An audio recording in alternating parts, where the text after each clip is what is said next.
Bem, agora vamos ver o Alien X a partir da perspectiva dos diretores. Como antes estabelecido, vamos começar pela perspectiva mais válida na hierarquia, o AF. Essas declarações vêm basicamente do Darwin McDuff. No geral, estabelecem um Alien X poderoso, mas não absolutamente poderoso. Outros diretores que também fizeram declarações disso aí incluem o Matt Wayne, o Jeffrey Thorne e o Matt Jungenberg. Para começar, o Darwin, ele acredita que o espaço mental é um espaço que existe dentro da cabeça do Alien X. Isso pode gerar confusões em torno de uma afirmação que o Derek falou depois. Logo falaremos sobre isso. Além disso, o Darwin já disse que há seres mais poderosos que o Alien X. No entanto, é dito na própria série que a amostra Sapiens Celestial é a mais poderosa do Omnitrix, a partir de Omniverse, que é a fonte da canonicidade atualmente. E também a Cartoon já disse isso também. Então aceitar essa declaração é algo relativamente complicado. Mas como dito antes no vídeo, daria para cogitar esse alien mais poderoso sendo um possível predador. Mas aí é a imaginação. Fato que a informação do Darwin não é mais canônica a partir de Omniverse.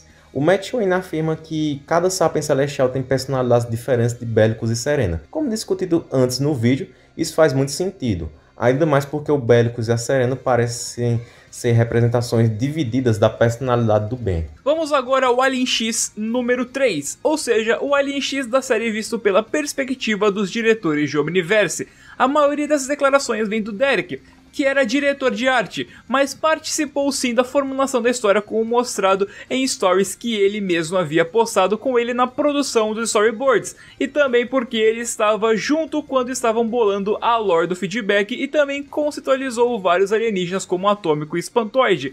Fato é que o Derek pode sim ser considerado em muitas coisas, mas de certo modo ele foi o diretor que mais falou coisas controversas a respeito da série, como dizer que o Ben 10.000 do clássico é o mesmo de Omniverse. Canonicamente isso não faz sentido, pois existem diferenças notáveis entre os dois Ben 10.000 e seus futuros.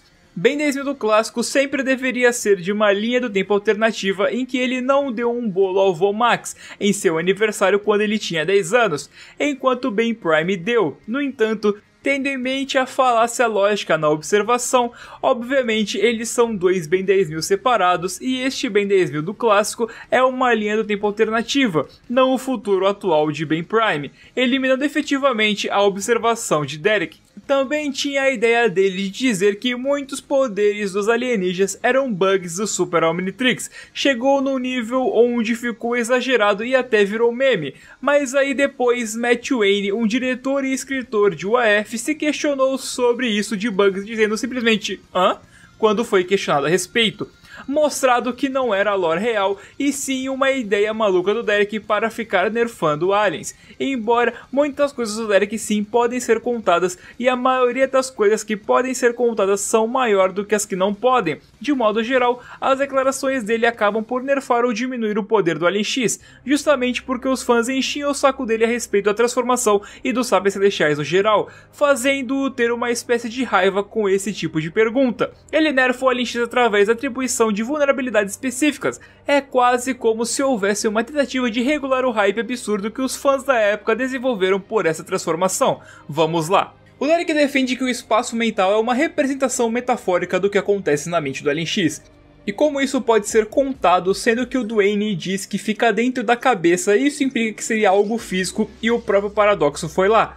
Para explicarmos isso, é de se entender uma lore que o Duncan disse a respeito do Alien X, que ele é um ser que existe fora do tempo e do espaço e está simultaneamente em todos os lugares e em nenhum ao mesmo tempo, como o gato de Schrödinger, que é uma experiência mental, frequentemente descrita como um paradoxo, desenvolvida pelo físico austríaco Erwin Schrödinger em 1935. A experiência procura ilustrar a interpretação de Copenhague da mecânica quântica, imaginando-a aplicada a objetos do dia a dia. Ou seja, o Alien X é uma criatura abstrata por natureza e dá sim para considerar ambas as afirmações corretas, que o espaço mental fica na cabeça do Alien X, mas é um local abstrato. Em relação a poderes mais básicos, por assim dizer, o Derek defende que o Alien X pode lançar raios laser pelos olhos e regenerar seus membros.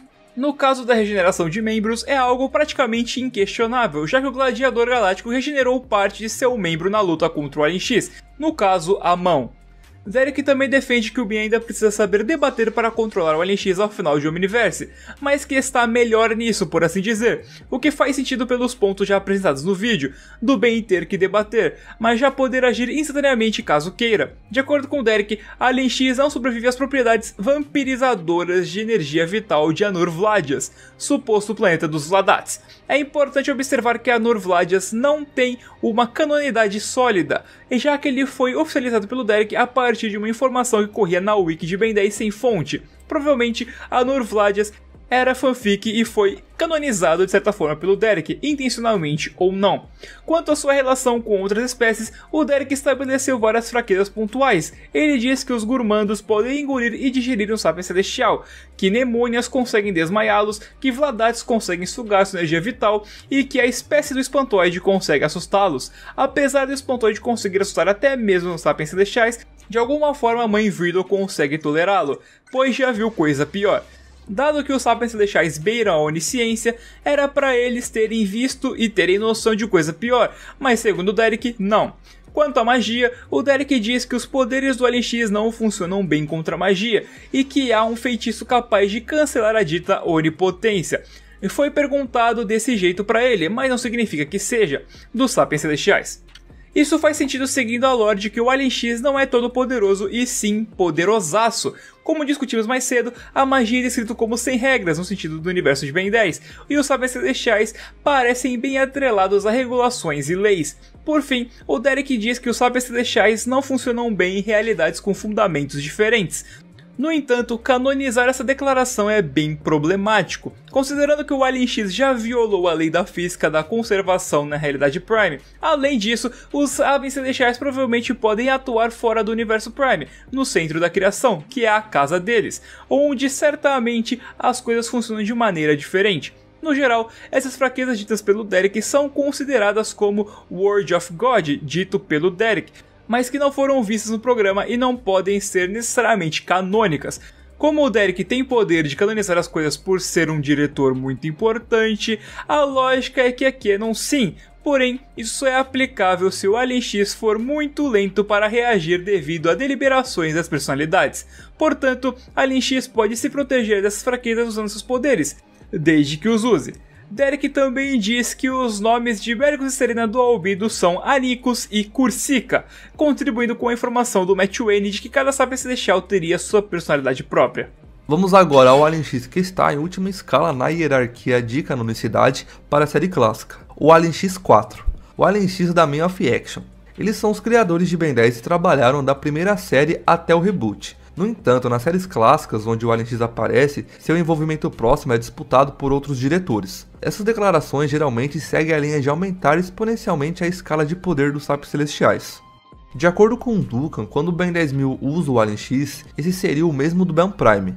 E isso não geraria interferências, pois o Alien X seria uma forma de Spatial Temporal Lock, que significa existir fora do tempo e do espaço. Nas palavras de Duncan, Ben e Ben 10.000 compartilham a mesma linha do tempo DNA no Omnitrix, tornando ambos o Alien X iguais. Seres que existem fora do tempo e do espaço estão simultaneamente em todos os lugares e em nenhum lugar ao mesmo tempo. Mas aí, muita gente pode se questionar, isso é válido para todos os Bens alternativos? Tipo, o Matt Wayne afirmou que cada um tem personalidades diferentes. Mas se isso aí dos Alien X serem iguais, isso não faria o Albedo, por exemplo, ter o mesmo Alien X do Ben? E consequentemente ele deveria ter o Bericus e a Serena e não o Anicus e a Cursica? A resposta para isso é que a linha do tempo alternativa é diferente da dimensão alternativa. Veremos a explicação do paradoxo a respeito do multiverso. Há muitas dimensões, muitos universos, muitas terras. E assim, muitos Bens Tennysons nessas dimensões. Dimensões que nem sempre estão sincronizadas com o tempo. Imagine que o tempo e o espaço são como uma árvore. Os galhos representam linhas do tempo alternativas, onde a realidade literalmente se ramifica e cria uma outra linha do tempo, cada uma com o seu próprio Ben Tennyson. Quando o Paradoxo está explicando o multiverso, ele fala que há dimensões que nem sempre estão sincronizadas com o tempo. Isso implica os universos alternativos cujo têm um background próprios e não são exatamente uma ramificação da linha do tempo que aconteceu com Ben Prime em algum momento. Por exemplo, em Vamos Refazer a Guerra do Tempo, a gente vê que lá tem uma ramificação na linha do tempo e acabou tendo 2 Bens e 2 Hulks, ou seja, isso virou uma ramificação na linha do tempo. Diferente do Ben 23, por exemplo, que surge sim graças ao Ben Prime, porque para existir qualquer universo ainda depende do Ben Prime porque ele é um nexus fundamental. Mas ainda assim, o Ben 23, por exemplo, é como se fosse de uma dimensão própria que não foi ramificada diretamente do Ben Prime, e sim indiretamente.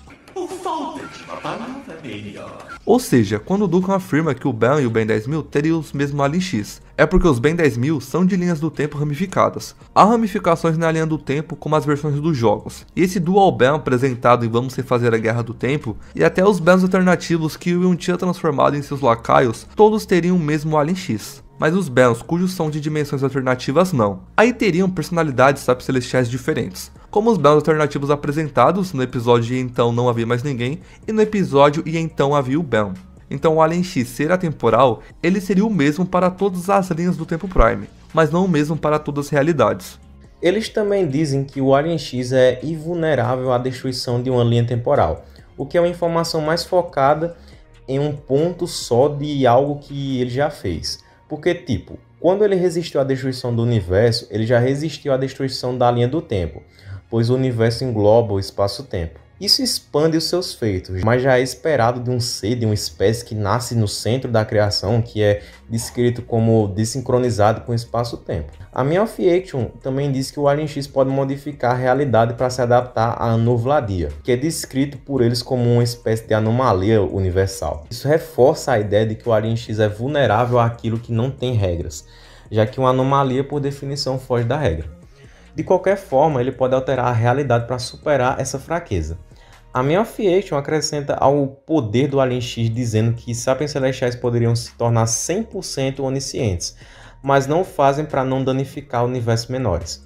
Eles também dizem que os sapiens celestiais estão acima dos naligianos, já que existem destruidores naligianos. Uma ressalva necessária, no entanto, é que destruidor naligiano é um simples brinquedo, não uma ferramenta de extermínio de naligianos. Então provavelmente houve uma confusão. Mas é possível que destruir naligiano também se refira a outro objeto diferente, capaz de destruir naligianos. Assim como o Derek canonizou a Anovladia, eles teriam o poder de canonizar um destruidor que destrói naligianos também. De qualquer forma, a Man of Action acredita que os naligianos estão abaixo dos sapiens celestiais. Eles concluem dizendo que o Alien X não é onipotente, pois onipotência é poder infinito. E, graças à percepção deles de que o Alien X não é um alien Fubral pelo DNA do Ben, o Alien X não teria poder infinito, pois não é possível definir o infinito. É necessário corrigir isso, já que é sim possível dividir o infinito matematicamente. Uma maneira de visualizar isso seria pegar um terreno com área infinita, definindo um centro arbitrário e recortá-lo em fatias de pizza. Teríamos quantas fatias de pizza infinita quisermos, a depender da angulação do corte. Portanto, essa afirmação não significa muito no extenso debate sobre até onde vai o poder do Alien X.